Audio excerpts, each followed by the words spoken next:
भो अब के चिज गर्नु पर्दैन। तिमीलाई अब सरकार चलाऊ पनि भन्दिनँ म। तिम्रो आदेश पनि मान्दिनँ म।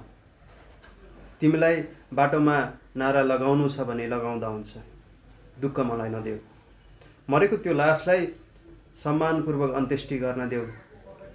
इतिहास पहिले भनिसकेको छ, अब त्यसलाई वर्तमान नबनाऊ। तिमीलाई काँध चाहिएको छ, तिमीलाई काँध चाहिएको छ। म त्यो भरिया बन्न पनि तयार छु। म त्यही गर्विलो इतिहास बोक्न पनि तयार छु।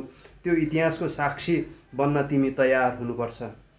शान्तिको घोष गर्ने बेलामा अशान्ति छर्दै नहिँडौ। तिमीलाई तिम्रै पुस्ताले धिकारला, तिमीलाई तिम्रै पुस्ताले धिकारला, नकारला पनि भन्न सकिन्न। बेलैमा घैँटोमा घाम लाग्न जरुरी छ। तिमी र म बिचको दूरीलाई घटाउनु छ। तिमी र मसँग हिँड्नु छ। जानु नै छ त्यही मसान घाट। किन गर्नुहुन्छ नभएको आँट? कोपिलालाई सुगन्ध दिलाउनु छ। गुलाब बनी सुगन्ध दिनु छ। गुलाब बनी सुगन्ध दिनु छ। धन्यवाद।